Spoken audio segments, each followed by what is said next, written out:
बिस्मिल्लाहिर्रहमानिर्रहीम। बेटे अभी हमारे पास आज आपने क्या करना है, आपके नोटबुक का एक पेज आपने स्पेशली रखना है। उसके ऊपर मार्कर से आप हेडिंग देंगे अनयूजुअल यूजेस ऑफ वर्ब्स। एक पेज आप इससे पहले बना चुके हैं, गालबन एक पेज आप इससे पहले बना चुके हैं अनयूजुअल यूजेस ऑफ प्रोनाउंस। एक पेज आज हम बनाएंगे unusual uses of verbs. Verbs के कुछ यूजेस ऐसे हैं जिनका टेंसेस के साथ, कंडीशनल स्ट्रक्चर के साथ, मॉडल ऑक्सिलरी के साथ कोई भी लेना देना नहीं है। हमें वर्ड देखना है और उस वर्ड के अकॉर्डिंगली सेंटेंस में फॉर्म ऑफ वर्ब यूज करनी है। जैसे देखें, अगर आपके सेंटेंस में वर्ड आता है वुड रादर, अगर आपके सेंटेंस में वर्ड आता है वुड रादर, तो बिना सोचे समझे हमें वर्ब की कौन सी फॉर्म यूज करनी है? First form.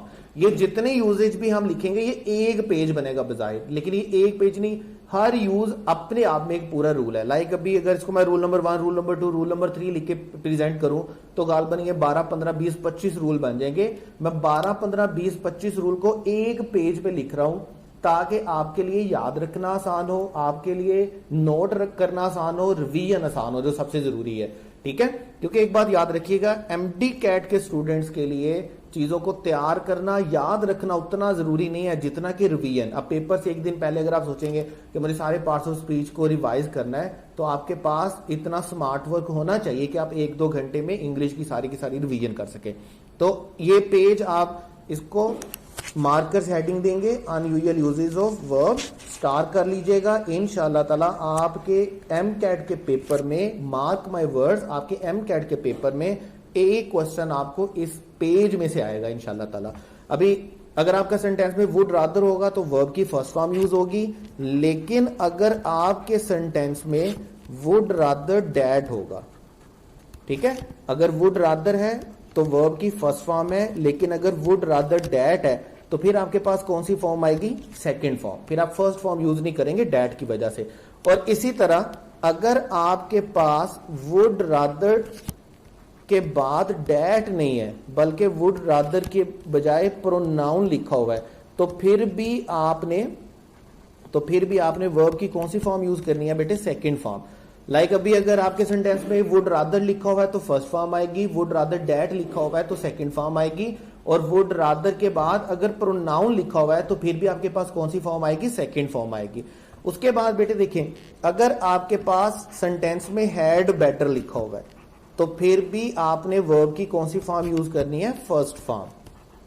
ठीक है, और अगर आपके सेंटेंस में वर्ड वुड बेटर लिखा हुआ है तो इस सूरत में भी आपने वर्ब की कौन सी फॉर्म यूज करनी है? फर्स्ट फॉर्म, दोनों सूरतों में। अच्छा, अब यहां तक देखिएगा, would rather first form, would rather dad second form, would rather के बाद pronoun second form, had better first form, would better first form. इसी तरह चलते जाएंगे। जहां पर आपके पास डेयर आएगा, डेयर के साथ भी आपके पास वर्ब की कौन सी फॉर्म आएगी? First form. बेर इन्फिनेटिव भी आप बाज नोट्स में, बाज किताबों में इसको लिखा हुआ देखेंगे। मैं वर्ब फर्स्ट फॉर्म इसलिए बोल रहा हूं, समझना आसान है, कन्वे करना आसान है, और आपके लिए समझाना आसान है, कन्वे करना आसान है, और आपके लिए समझना आसान है। इसी तरह अगर आपके पास नीड का वर्ड आएगा तो नीड के लिए भी आपने क्या यूज करना है? First form. इसी तरह अगर आपके पास लेट का वर्ड आएगा तो आपको वर्ब की कौन सी फॉर्म यूज करनी है? First form. ठीक हो गया? नीड की सूरत में, डेयर की सूरत में और लेट की सूरत में, आप तीनों सूरतों में आपको वर्ब की कौन सी फॉर्म यूज करनी है? First form. उसके बाद देखिए बेटे, आपके पास 2 पॉजिटिव वर्ब आते हैं। पॉजिटिव वर्ब में एक वर्ब आपके पास कौन सा है? मेक, और इसका पास्ट फॉर्म आपके पास कौन सा होता है? मेड। और दूसरा आपके पास पॉजिटिव फॉर्म कौन सा है? गेट, एंड पास्ट फॉर्म इसकी कौन सी है? गॉट। अब देखिए, जब भी हम इंग्लिश में सेंटेंस लिखते हैं तो हम 3 तरह से सेंटेंस लिखते हैं। लाइक अभी अगर मैं बोलता हूं, एक सिंपल सेंटेंस में लिखता हूं, मैं बोलता हूं I pressed my shirt, I pressed my shirt. अब अगर मैं इसको बोलता हूं आई प्रेस माई शर्ट, तो इसका मतलब एक्शन जो टेक प्लेस हुआ है वो सब्जेक्ट से ही टेक प्लेस हुआ है, मतलब मैंने अपनी शर्ट खुद प्रेस की है। अगर इस सेंटेंस को मैं कुछ यूं बोलना चाहूंगा कि मैंने अपनी शर्ट इस्त्री करवाई, ठीक है, और ये मैं नहीं मेंशन कर रहा कि मैंने किससे करवाई, तो उसके लिए मैं गेट या गॉट का वर्ड यूज करूंगा। लाइक मैं इसी सेंटेंस को कुछ यूं बोलूंगा, I got my shirt pressed. यानी कि अगर मैं कोई एक्शन काम किसी से करवाता हूं लेकिन मुझे नहीं पता कि वो एक्शन किससे करवाया गया, तो हम उसके लिए कौन सा वर्ड यूज करेंगे, गेट और गॉट, और इस सूरत में हम उसके साथ वर्ब की कौन सी फॉर्म यूज करेंगे, थर्ड फॉर्म। और अगर इसी सेंटेंस को बेटा मैं इस तरह लिखता हूं कि मैंने अपनी सिस्टर से अपनी शर्ट इस्त्री करवाई, तो उसके लिए जो मैं वर्ड यूज करूंगा, मैं कौन सा वर्ड यूज करूंगा, I made my sister press my shirt. I made my sister press my shirt. और उसके लिए मेक और मेड की सूरत में मुझे वर्ब की कौन सी फॉर्म यूज करनी है बेटे, फर्स्ट फॉर्म। ठीक हो गया। देखिए जहां पर मेक और मेड आएगा हमें वर्ब की फर्स्ट फॉर्म यूज करनी है, जहां पर गेट और गॉट आएगा हमें वर्ब की थर्ड फॉर्म यूज करनी है। इन दोनों वर्ब को, मेक मेड और गेट गॉट को हम क्या बोलते हैं, कॉजेटिव वर्ब बोलते हैं, याद रखिएगा। ठीक है, अदरवाइज याद रखने की इतनी जरूरत भी नहीं है, आपको जस्ट ये याद होना चाहिए कि मेक और मेड के साथ फर्स्ट फॉर्म आती है, गेट और गॉट के साथ कौन सी फॉर्म आती है, थर्ड फॉर्म आती है। उसके बाद हमारे पास है यूज टू। यूज टू के बारे में आप लोग पढ़ते हैं लेकिन आपको कंप्लीट तीनों स्ट्रक्चर नहीं पढ़ाए जाते, आपको एक स्ट्रक्चर पढ़ाया जाता है या दो स्ट्रक्चर पढ़ाए जाते हैं, तीसरा स्ट्रक्चर आपको नहीं बताया जाता, और वो आपके टेक्स्ट के अकॉर्डिंगली बड़ा इंपॉर्टेंट है। देखिए वन बाय वन करके हम बात करेंगे। पहली बात सबसे यह है कि यूज टू का वर्ड हम किसी अबंडेंट हैबिट के लिए यूज करते हैं। यूज टू का वर्ड हम किसके लिए यूज करते हैं, अबंडेंट हैबिट के लिए।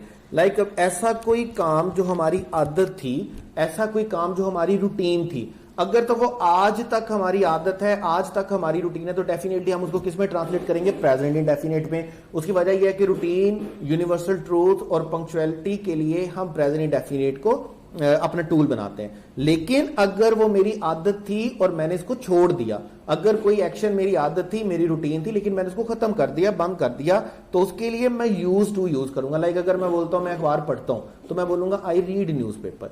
और अगर मैं बोल दूं कि मैं अखबार पढ़ा करता था, तो फिर मैं क्या बोलूंगा, आई यूज टू रीड न्यूज़पेपर। ठीक है, मतलब मैं कुरान की तिलावत किया करता था, I use to recite the holy Quran.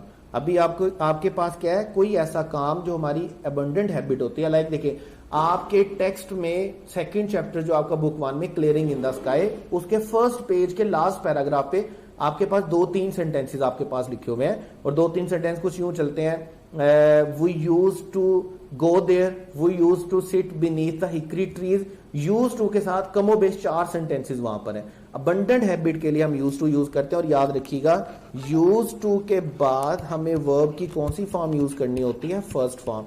लेकिन अगर यूज टू से पहले कोई बी फॉर्म लिखी हुई है तो फिर हम फर्स्ट फॉर्म यूज नहीं करेंगे, फिर हम कौन सी फॉर्म यूज करेंगे बेटे, आईएनजी फॉर्म यूज करेंगे।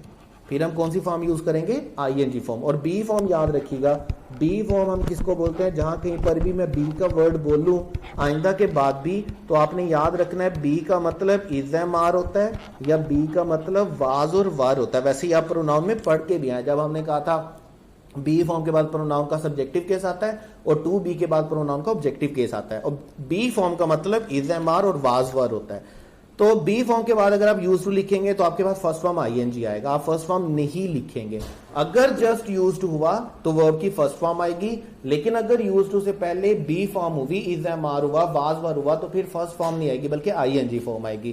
थर्ड यूज आपके पास जो है यूज टू का, वो पैसिव होता है।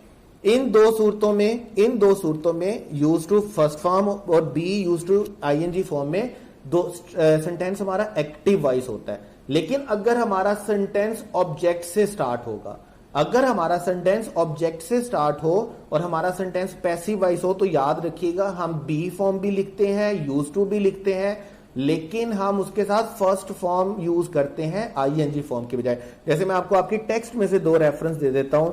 आपका चैप्टर है God be praised. God be praised में एक सेंटेंस है, दीज स्मॉल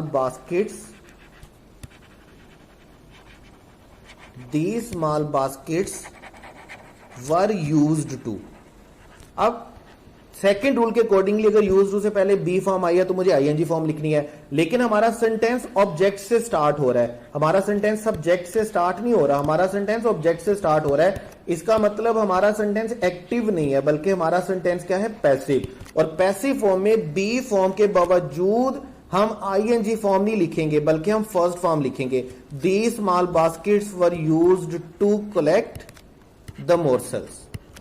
एक और एग्जांपल आपको दे देता हूं आपके टेक्स्ट में से ही, अलेक्जेंडर फ्लेमिंग या लॉइस पास्चर में एक सेंटेंस है, आयोडीन वाज यूज्ड टू